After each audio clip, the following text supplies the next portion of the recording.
धूप आंधी में बदल जाती है और आंधी से बारिश होने लगती है। हल्की बारिश हो रही थी कि तभी निर्मला बारिश को देख डर जाती है। हे भगवान, आखिर बारिश का मौसम शुरू हो ही गया।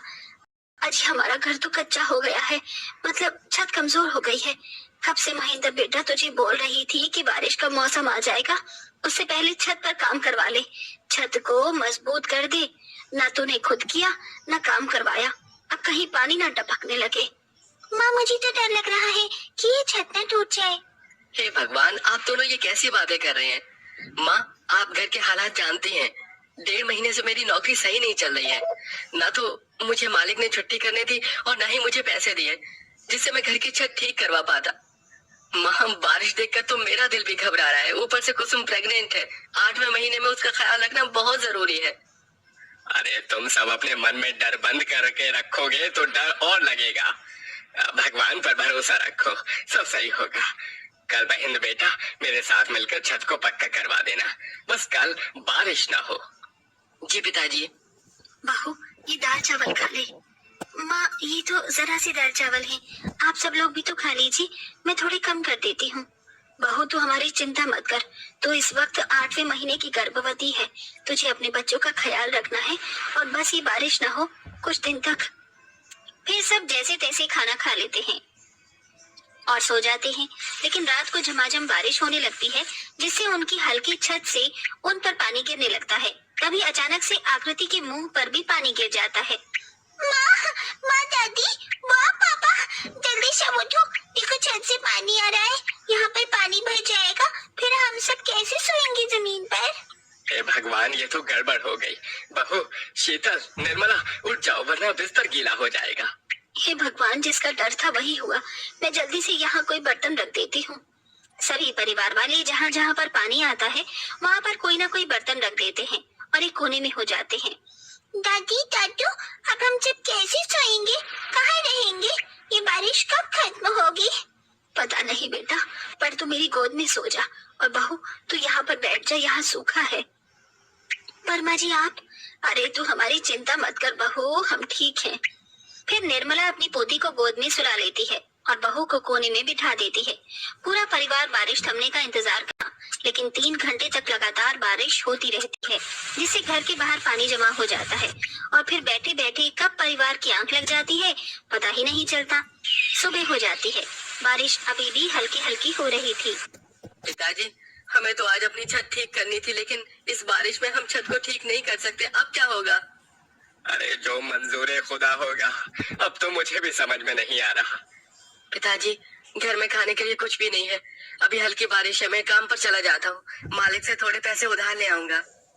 ठीक है बेटा, ध्यान से जाना और हाँ, ध्यान से ही आना। इस बारिश का कोई हिसाब नहीं है। सुनिए जी, आप भीग जाएंगे, ये बोरी ओढ़ कर जाइए। हाँ ठीक है। तभी महेंद्र सर पर बोरी ओढ़कर भरे हुए पानी में अपने काम पर निकल जाता है, जहाँ वो बारिश में भी माल की सप्लाई करने जाता है। किसी को चावल की बोरी तो किसी को गेहूं की बोरी। जैसे जैसे शाम हो जाती है बारिश बढ़ने लगती। सूत्रों से पता चलता है कि दरियागंज के गांव और उसके आसपास के गांव में बारिश के कहर से बाढ़ के आने का खतरा है। इसलिए आपको पहले ही सूचित कर रहे हैं कि उस जगह को पहले ही खाली कर लें। कुछ बस्तियां खाली करने में जुट गई हैं। अपनी जान को जोखिम में न डालें। बारिश के कहर से बचिए, सुरक्षित रहिए, सतर्क रहिए। धन्यवाद। अरे मुझे जल्दी से इस गोदाम से निकलना होगा। महेंद्र, जल्दी से तू निकल, बारिश तेज होने लगी है। जी मालिक, मुझे जल्दी से घर पर जाना होगा। महेंद्र बारिश में भीगते हुए घर पहुंचता है कि रास्ते में बने बनाए दाल चावल मिल जाते हैं। घर में बनाने का समय नहीं है, मैं यही ले चलता हूँ।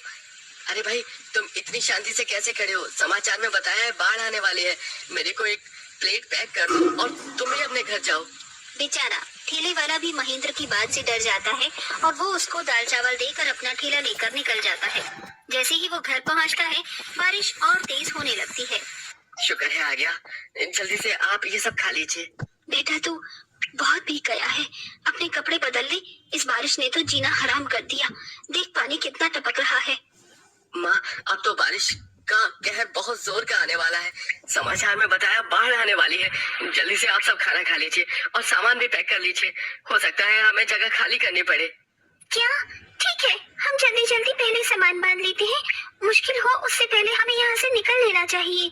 सारे लोग सामान बांधने में व्यस्त हो जाते हैं और थोड़ी देर बाद में बाढ़ का पानी घर के बाहर भरने लगता है और वो लोग जैसे ही दाल चावल निकालते हैं घर में पानी घुस जाता है और उन सब की दाल खराब हो जाती है, लेकिन चावल बच जाते हैं। अरे अरे, सत्यानाश हो गया। वैसे ही खाने को कुछ नहीं था और दाल बर्बाद हो गई। वो तो शुक्र है मैंने चावल का पतीला उठा लिया। घर में पानी घुस गया है। तू चारपाई पर बैठकर खाना खा बहू। आकृति बेटा, तू भी बैठ जा, हम खड़े होकर खा लेते हैं, वरना ये भी हमारे मुंह से निकल जाएगा। अब तो ये सूखे चावल ही खाने पड़ेंगे, वरना ये भी नसीब नहीं होगा। पर मुझे ऐसे खाली खाली चावल खाना अच्छा नहीं लगता माँ। मेरी रानी बिटिया है ना तू आकृति, मैं तेरे लिए कल अच्छा अच्छा खाना बना दूंगी, लेकिन अभी तो इसे खा ले बेटा। ठीक है माँ। वो लोग जैसे तैसे चावल भी खा लेते हैं। घर में अब ऊपर तक पानी भर गया था। तभी महेंद्र घबराकर कहता है, माँ, पानी का कहर बहुत ज्यादा हो गया है घर में। हमारा घर कभी भी टूट सकता है, किसी को नुकसान हो। हम सब घर से पहले ही निकल लेते हैं। चलिए चलिए बाहर, चलिए बाहर आइए। और कुसुम, आकृति, शीतल, तुम तीनों हाथ पकड़ लो। कुछ भी हो जाए हाथ मत छोड़ना, बाहर बहुत भयंकर तूफान आ रहा है। ठीक है पापा। ठीक है भैया। माँ पापा आप भी हाथ पकड़ के रखिए। हाँ बेटा। गरीब परिवार जैसे तैसे हाथ पकड़कर पेट से ऊपर पानी में बाहर आते हैं। आकृति अपने पिता के कंधों पर थी। वो बाहर जाते भी तो कहाँ जाते, कोई पेड़ भी नहीं था। आधे से ज्यादा लोग अपना घर खाली करके जा रहे थे, तो कोई नाव या ठेले के सहारे जा रहा था। तभी महेंद्र का पाँव किसी चीज से फिसल जाता है, जिससे उसकी बेटी कंधे से उतरकर पानी में आगे की तरफ बहने लगती है और सब चिल्लाने लगते हैं, पापा, पापा मुझे बचाओ, पापा बचाओ, भगवान कोई मेरी बच्ची को बचाओ। आकृति बेटी, महेंद्र जी जल्दी से मेरी बेटी को लाइए। वो कहाँ जा रही है बहते हुए, कहीं उसे कुछ हो गया तो। भैया मैं जाती हूँ। अरे पाँव में कुछ लग गया है। तू अपनी भाभी का और माँ पिताजी का हाथ पकड़, मैं अपनी बेटी को लेकर आता हूँ। बारिश के कहर ने गरीब परिवार के ऊपर बुरा सितम कर दिया था। महेंद्र अपनी बेटी को बचाने के लिए आगे तक तैर जाता है और भगवान की दया से अपनी बेटी का हाथ पकड़कर उसे वापस लेकर आता है। फिर उसे पानी में बहता हुआ एक लकड़ी का ठेला दिखाई देता है जो कि तैर रहा था। वो उसे किसी तरह ले आता है और अपने माता पिता को उसके ऊपर बिठा देता है। बेटा पानी का बहाव तो बहुत तेज हो रहा है, बारिश भी रुक नहीं रही है। पता नहीं बारिश क्या करके मानेगी। जल्दी से बहू को इस पर बिठा दे, हम सब सुरक्षित हो जाएंगे। नहीं माँ, ये इतना वजन नहीं कर पाएगी सहन। आप किसी तरह इस लकड़ी के सहारे धीरे धीरे आगे आ जाइएगा और एक किनारे पर उतर जाना। हम आते हैं पीछे पीछे। आकृति बेटा तू इस पर बैठ जा। ठीक है पापा। महेंद्र जैसे ही अपनी बेटी को उस पर बिठाने वाला होता है, इतने में फिर पानी का तेज बहाव आता है और वो अपनी बेटी को बिठा ही नहीं पाता और बूढ़े माता पिता अकेले आगे बह जाते हैं। बेटा, महेंद्र बेटा, महेंद्र बेटा, बहू सलोनी, सब अपना ख्याल रखना। देखो हमारी चिंता मत करना, हम आगे उतर जाएंगे किसी से मदद मांगकर। बैठे बैठे वो इतना ही कह पाते हैं, इतने में कुसुम के पेट में बहुत जोर का दर्द होने लगता है। महेंद्र जी, मेरे पेट में बहुत दर्द हो रहा है, मैं चल नहीं सकती, मुझे बहुत डर लग रहा है, कहीं हमारे बच्चे को कुछ न हो जाए। भाभी, भाभी हिम्मत मत हारिए, कुछ नहीं होगा, हम सब आपके साथ हैं ना। आगे चलिए, हम किसी को मदद के लिए बुलाते हैं।